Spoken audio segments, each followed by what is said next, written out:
Au sommaire de cette édition, la chapelle de l'Espoir du côté de Libreville au Gabon a vécu un moment particulier lors de son culte dominical. Au Bénin, le ministère évangélique de Bethesda pour toutes les nations à Pau a célébré son 8e anniversaire d'existence. En Égypte, les Russes évacuent Sharm el-Sheikh, les professionnels du tourisme s'inquiètent.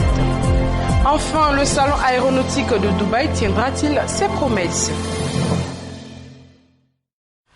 Mesdames et messieurs, bienvenue sur votre chaîne panafricaine et merci de suivre ce journal. La chapelle de l'Espoir du côté de Libreville au Gabon a vécu un moment particulier lors de son culte dominical.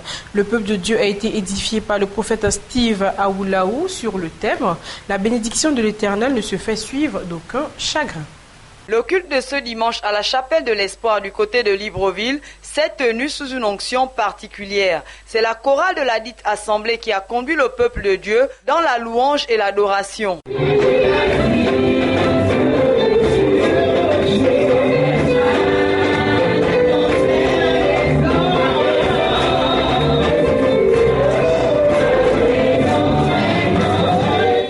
Le prophète Steve Aoulaou, le père de la maison, a édifié le peuple de Dieu sous le thème « La bénédiction de l'Éternel ne se fait suivre d'aucun chagrin », soutenu par le livre de Genèse au chapitre 27 à partir du verset 31. Tout le poisson se cache dans le même endroit qui t'a vu pleurer, qui t'a vu te lamenter, qui t'a vu te battre, là où on t'a insulté. Je dis, je ne change pas d'endroit. Le même lieu qui t'a vu pleurer, dans le même lieu tu vas te voir élevé. Celui qui dit Amen, cette parole s'attache. Je vous dis, il y a des gens qui ont la faveur. Le prophète Steve, j'ai la faveur de Dieu. Bénédiction de l'Éternel enrichie. Amen. Ne se fait sur d'aucun chagrin. Quand tu es au matin, oh, alléluia, oh, merci pour l'obéir. Tu n'as même pas dépensé, dire, oh, j'ai volé ceci, non. Ton esprit se met vers le Seigneur. Mais tu sais que Dieu, tu atteins le temps de Dieu. Les moments se sont poursuivis par quelques actions de grâce présentées à l'Éternel, symbolisées par les denrées de première nécessité. Écoutons quelques réactions après ce merveilleux culte. L'homme de Dieu, lorsqu'il a parlé, il a mis un accent particulier. La bénédiction de Dieu a un chemin, il y a une voie, il y a des étapes, il y a un temps. Lorsque nous sortons du chemin de Dieu pour pouvoir acquérir, obtenir cette bénédiction, elle n'est plus celle de Dieu. Et ce matin, nous avons pu comprendre que la bénédiction est une parole libérée, que Dieu libère sur notre vie. C'est différent des acquis que nous pouvons obtenir et les acquis, les biens matériels, etc. que nous pouvons avoir. La santé ne sont que les conséquences de la bénédiction. Le prophète Steve au micro de Béni TV. Il y a des gens qui falsifient la bénédiction, qui vont faire des choses compliquées et ils disent aux gens que Dieu les a bénis. Mais ce n'est pas ça la bénédiction. La bénédiction de l'Éternel enrichit, elle ne se fait sur aucun chagrin. Quand Dieu bénit, on peut avoir l'histoire de cette bénédiction. Parce que la bénédiction de Dieu, c'est une parole que Dieu prononce dans la vie des gens. Et ce matin, nous avons vu ce thème et je pense que plusieurs personnes ont été bénies richement. Je suis convaincu que les gens aujourd'hui ont fait la différence entre les biens et la bénédiction. Le dimanche dernier, au siège du ministère Le Vent Fort de l'Esprit du Temps au Gabon, s'est tenu un culte spécial de louange et d'adoration, ponctué d'enseignements bibliques poignants. L'évangéliste Madonna en était l'oratrice principale. Ce dimanche, du côté du ministère prophétique Le Vent Fort de l'Esprit du Temps à Nzengayong à Libreville, c'est l'évangéliste Madonna qui a édifié le peuple sous le thème « La prière ». Écoutons. La prière. Le Saint-Esprit se nourrit de la prière. Dieu ne vit pas n'importe où. Il vit dans le cœur. Les gens ne prient pas. People don't pray. Ils ne savent pas que c'est dans la prière. They don't know that it is in prayer. C'est cette communication là. Que même quand quelqu'un viendra vous dire, even when somebody will come and tell cet homme est faux. Or this man is false. Oh, cette femme est fausse. Or this woman is false. C'est le Saint-Esprit. It is the Holy Spirit. Qui était bien nourri. Who were well rassasié. Assis dans vos têtes. Il vous dira, fils, nos frères qui ne prennent pas attention dans cette. Puis le groupe de chante a conduit les fidèles à louer leur Dieu.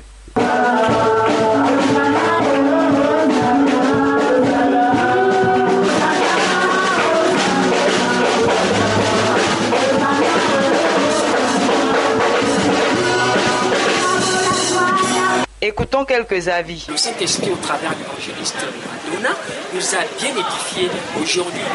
Je peux maintenant comprendre comment est-ce que je peux parler à mon Père, peu importe la situation que je traverse. Je prie de faire aussi comme on vient de nous faire apprendre ce matin, d'être en communion avec son Dieu, d'être toujours dans la prière. Que Dieu vous bénisse davantage et qu'il vous fait la grâce de vous connaître. Que l'arme fatale The big weapon du chrétien aujourd'hui, of a Christian c'est la prière. It is prayer. Car c'est avec la prière Because it is with prayer que nous sommes capables that we are able de déplacer to take les aside mountains. Au Bénin, le ministère évangélique de Bethesda pour toutes les nations à Pao a célébré son 8e anniversaire d'existence. Ce culte spécial a connu la présence des fidèles, des amis du dit ministère. Reportage. Le 8e anniversaire du ministère piscine de Bethesda pour toutes les nations n'est pas passé sous silence.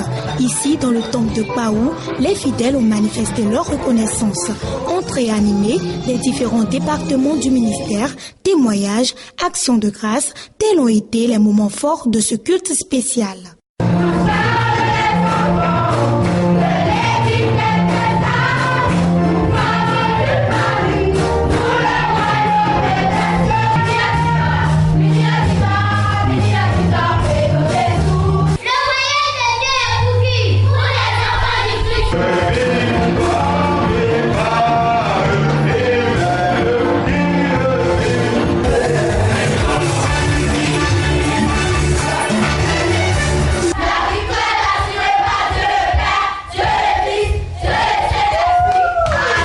Le pasteur Josiane de Souza, leader du ministère, a été le canal par lequel Dieu a parlé à son peuple.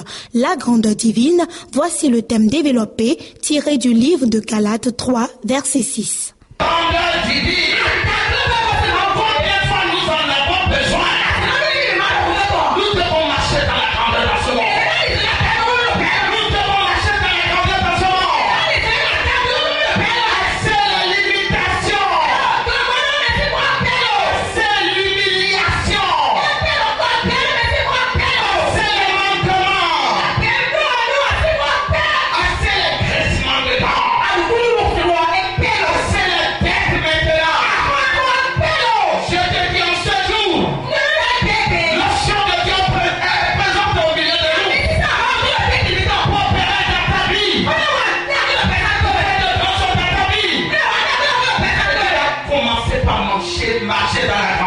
Le père spirituel de la servante de Dieu rend ici témoignage de sa vie et de son ministère. Au moment où on était dans le ministère, elles étaient auprès de moi. Elles répondaient malgré toutes les difficultés, toutes les souffrances qu'elles traversaient. Elle était toujours prête. Et vous avez senti en elle qu'elle avait soif de l'œuvre. C'est les fruits qu'elle est en train de porter dans ce ministère. Atteindre les 4 coins du monde par l'évangile, telle est la mission que vise l'ensemble du ministère. Notre objectif est que l'évangile puisse atteindre le monde entier. Tout le Bénin, notre pays le Bénin, que nous aimons si tant. Et nous sommes à pied d'œuvre pour ça et nous avons la conviction que cela se réalisera. Cette magnifique célébration a pris fin par la coupure du gâteau. Puisse Dieu bénir le ministère piscine de Bethesda pour toutes les nations.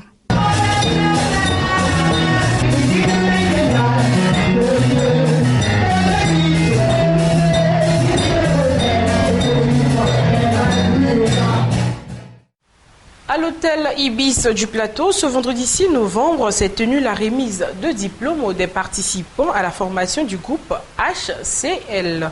Une formation de qualité qui a duré 3 mois. Suivons ce reportage. HCL, en abrégé Women Capital Labor, est un cabinet de coaching et de formation complète de management. L'objectif de cette formation est d'accompagner les hommes dans le processus de changement, développer sa personnalité en tant que leader, résoudre les situations au quotidien grâce à une grande intelligence et à un bon savoir. Ce vendredi 6 novembre, lors de la remise de diplôme des participants à l'hôtel Ibis, le DG de HCL a offert gratuitement un cours de coaching aux invités présents. Généralement, vous connaissez très bien vos ambitions, votre vision des choses. Mais souvent, l'année passe et finalement, vous n'avez pas atteint vos objectifs. L'année qui suit passe et vous n'avez pas atteint vos objectifs. Est-ce que vous allez vous accuser sur le fait que vous n'avez pas atteint vos objectifs? En fait, cela ne dépendait pas de vous. Vous avez des réelles raisons de croire à l'avenir. Mais ce qui s'est passé, c'est que vous avez manqué simplement d'outils. Vous avez manqué d'outils, peut-être de planification, peut-être qu'il vous fallait un peu plus de compétences et des choses ont manqué. Quand on regarde à nos ambitions, le sacrifice ne coûte plus rien. Mais quand on n'a pas d'ambition, le sacrifice que nous avons à faire coûte beaucoup cher. Quand on a des ambitions, quelqu'un qui est ambitieux, il peut travailler jusqu'à 2 heures du matin. À 3 heures, parce qu'il est passionné de ce qu'il veut atteindre. Mais quand on n'a pas d'ambition, à 22 heures, nous avons sommeil. Pour cette deuxième édition de HCL, 9 participants ont reçu leur diplôme de fin de formation. Jeudi, Germain, il va remettre le 3e diplôme.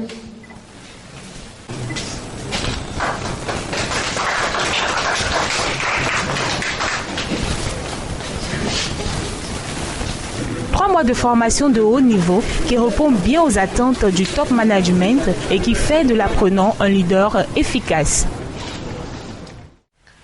Nous vous proposons de suivre à présent les impressions du directeur général du HCL, des récipiendaires et des partenaires. La formation s'est bien passée, voilà, et j'exhorte tout le monde à venir participer aux formations qu'organise HCL. Nous avons appris le développement personnel, voilà, à travers plusieurs modules qui nous ont vraiment édifiés, voilà, dans l'avancée de nos entreprises.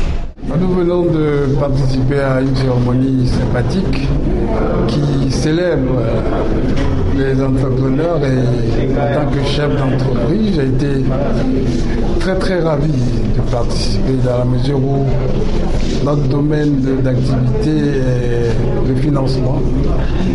L'argent étant le nerf de la guerre, nous sommes ravis de mettre notre réseau de connaissance, notre réseau de partenaires financiers à disposition des entrepreneurs ivoiriens pour qu'ils puissent réaliser leurs projets. Créer son entreprise, c'est la voie du succès, la voie de la richesse. Mais pouvoir conduire l'entreprise jusqu'à la grandeur, ça nécessite des outils et des accompagnements. Et c'est ce que nous faisons, nous, en tant que cabinet de formation, de référence ici en Afrique et en Côte d'Ivoire, HCL Management. Nous avons le plaisir de finir cette formation qui est une formation de haut niveau pour les dirigeants d'entreprise. Ce que je peux souhaiter aux uns aux autres, c'est que votre entreprise puisse aller de l'avant.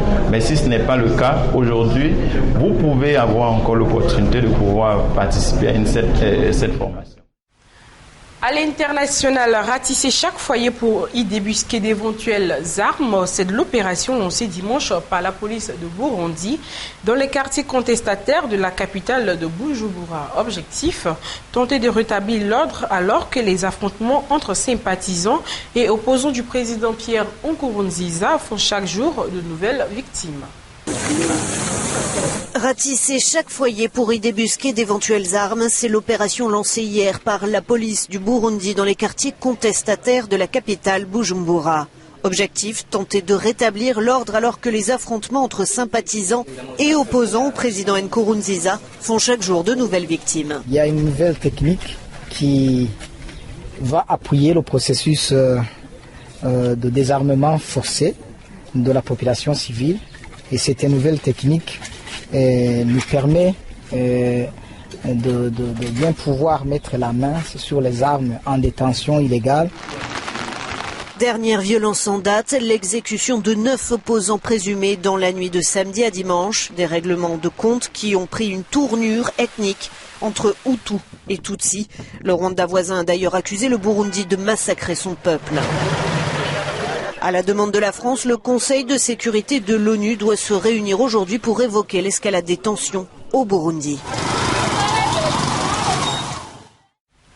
La Sierra Leone est officiellement déclarée exempte du virus Ebola. Le samedi 7 novembre à Freetown, la population a célébré la fin de l'épidémie annoncée sous les applaudissements de la foule par l'Organisation mondiale de la santé. À Freetown, la population a célébré la fin de l'épidémie annoncée sous les applaudissements de la foule par l'Organisation mondiale de la santé. C'était ce samedi 7 novembre. Une cérémonie a été donnée à l'occasion et dès la veille au soir, des milliers de personnes ont allumé des bougies, ont chanté et dansé sous les feux d'artifice qui étaient tirés au-dessus de la capitale. Rappelons que la Sierra Leone a perdu plus de 4000 personnes à cause d'Ebola sur les quelques 11 300 morts que compte l'Afrique de l'Ouest. Une épidémie qui a décimé les populations de la Guinée, d'où elle est partie en décembre 2013, mais aussi du Libéria et de la Sierra Leone, dont l'économie s'est par ailleurs effondrée depuis. Et le président de la Sierra Leone a tenu lors de la cérémonie de samedi à saluer entre autres l'héroïsme sans pareil des 35 000 personnels de santé qui ont lutté contre cette épidémie d'Ebola, tout en appelant la population à la plus grande vigilance. Écoutez sa déclaration suivie de celle de responsable de la gestion de la crise d'Ebola en Sierra Leone. We must give thanks to God Almighty. Nous devons remercier Dieu Tout-Puissant pour notre victoire sur le virus Ebola. Nous devons demander à Dieu la bénédiction de ceux qui ont perdu la vie pendant l'épidémie. Nous devons saluer l'immense sacrifice et l'héroïsme des personnels de santé en réponse au virus Ebola. Avec l'accord des chefs religieux, je déclare samedi 21 novembre, journée nationale de gratitude. Now is the time to rejoice. Le temps est venu de se réjouir. C'est aussi le moment de se souvenir, de méditer et le moment d'agir avec détermination. Il y a de quoi se réjouir.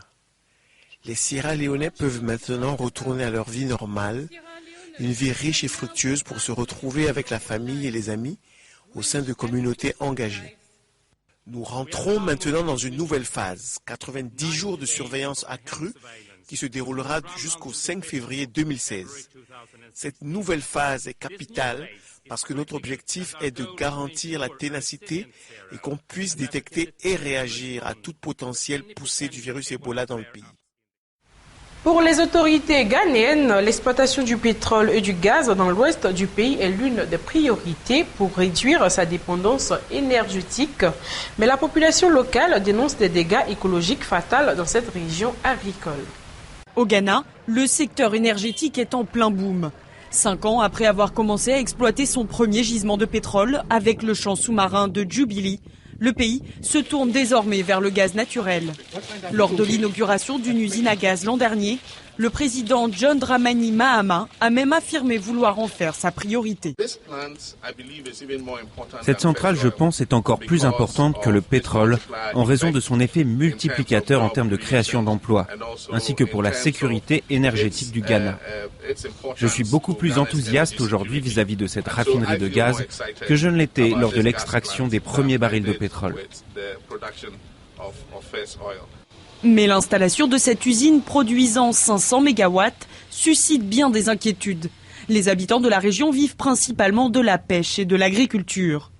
L'exploitation du gaz représente une réelle menace sur leur mode de vie traditionnel et leur environnement. La nuit, on ne peut pas dormir à cause du fonctionnement de l'usine. Il fait plus chaud. Cela affecte notre agriculture. Les cocotiers et les plantes s'assèchent. Les pêcheurs se plaignent également de la zone d'exclusion de 500 mètres autour des puits. Des algues nauséabondes encombrent leurs filets et les stocks de poissons semblent diminuer. Ces mauvaises algues nous dérangent énormément. L'exploration pétrolière a causé beaucoup de difficultés sur les zones côtières. Les poissons ont commencé à mourir et nous avons entendu dire qu'une technique utilisée pour les forages de pétrole en est la cause. Nous n'attrapons plus autant de poissons qu'avant dans les zones côtières et à cause du forage, une odeur nauséabonde vient de la mer. Toutes ces inquiétudes ne vont pas arrêter l'exploitation pétrolière et gazière pour autant.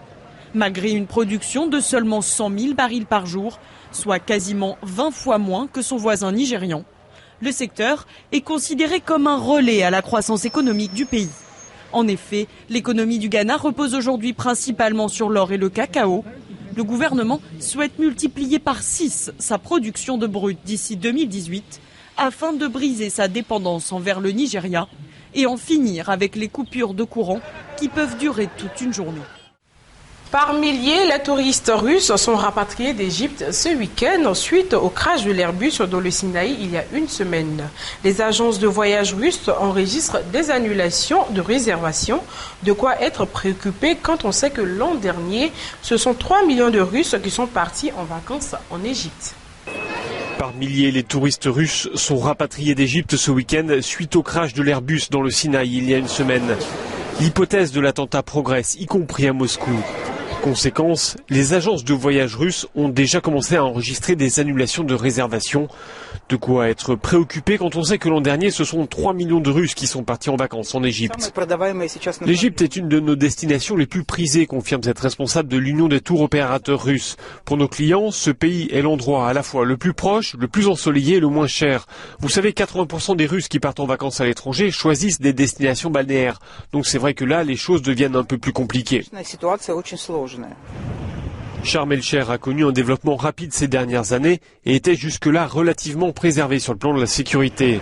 Après les Russes, ce sont les Britanniques qui sont les plus présents dans cette station balnéaire égyptienne. Certains refusent de céder à la panique. La réaction de mon gouvernement est excessive, commente ainsi cette touriste britannique. David Cameron a pris des décisions avant même l'examen des boîtes noires. On se sent en sécurité ici, ajoute cet autre touriste. Ça fait 11 ans qu'on vient ici. Vous pensez qu'on viendra encore s'il y avait le moindre risque ? Reste que les hôteliers de Sharm el-Sheikh et plus largement les responsables du tourisme égyptien se font du souci. La désertion des touristes étrangers serait un coup dur pour un secteur qui peine à se stabiliser après la révolution populaire de 2011. Nous irons en Inde où des millions de personnes privées d'accès aux médicaments, des difficultés qui rencontrent les populations à avoir accès aux médicaments dans les hôpitaux publics qui bâclent les consultations, a incité le gouvernement à prendre des résolutions fermes. Suivant ce reportage. Une pharmacie improvisée. Depuis plusieurs années, cet homme collecte des médicaments inutilisés par les foyers indiens. Ils seront redistribués aux plus démunis. Un homme qui dort dans la rue, mange et vit là, comment peut-il se procurer des médicaments ? Ça m'a choqué. Il y a des médicaments dans chaque maison. Chaque foyer a des médicaments, mais ils finissent tous à la poubelle. Une couverture santé universelle faisait partie des promesses de campagne du Premier ministre Narendra Modi, arrivé au pouvoir en mai 2014. Pourtant, 65% de la population n'a toujours pas accès aux médicaments de base. Dans les hôpitaux publics et les dispensaires comme celui-ci, les soins sont gratuits. Mais il n'y a pas assez de médicaments. Et face à l'afflux de patients, les consultations sont souvent bâclées. Le temps d'examen dans les hôpitaux du gouvernement serait de 20 secondes en moyenne. Ils vont tellement vite. L'Inde consacre 1% de son PIB à la santé publique. C'est moins que le Sri Lanka ou le Bangladesh. Les ménages sont souvent obligés de payer de leur poche. Face aux critiques, le gouvernement promet des mesures fermes. Le système doit pouvoir garantir la disponibilité de ces médicaments. Les réserves ne devraient pas être épuisées. Donc nous devrions sanctionner la direction des hôpitaux si ces médicaments ne sont pas disponibles. C'est le seul moyen. Paradoxe, alors que le système médical de l'Inde reste à la traîne, le pays est l'un des plus gros exportateurs de génériques dans le monde, avec des ventes en hausse régulière. Terminons cette édition avec le salon aéronautique de Dubaï. Lors de la précédente édition, il y a 2 ans, l'événement avait généré un record de 200 milliards de dollars de commandes. Du coup, les attentes cette année sont à la baisse. Le président d'Emirates, Sheikh Saad Al Maktoum, ne signera pas le contrat puisqu'il a déjà commandé l'année dernière 150 Boeing 777. Le salon aéronautique de Dubaï tiendra-t-il ses promesses ? Lors de la précédente édition, il y a 2 ans, l'événement avait généré un record de 200 milliards de dollars de commandes. Du coup, les attentes cette année sont à la baisse. Le président d'Emirates, Sheikh Saad Al Maktoum, ne signera pas de contrat puisqu'il a déjà commandé l'année dernière 150 Boeing 777 pour une valeur de 56 milliards de dollars. Faute de commandes d'avions civils, le salon pourrait cette année être animé par le spatial et la défense. D'abord parce que la situation reste tendue dans la région, mais aussi parce que les Émirats arabes unis souhaitent envoyer une sonde sur Mars en 2021. Et c'est ici que se referme cette page d'information. Nous avons été ravis d'être en votre compagnie et nous vous souhaitons une excellente suite de programmes sur Blessing Channel. À bientôt.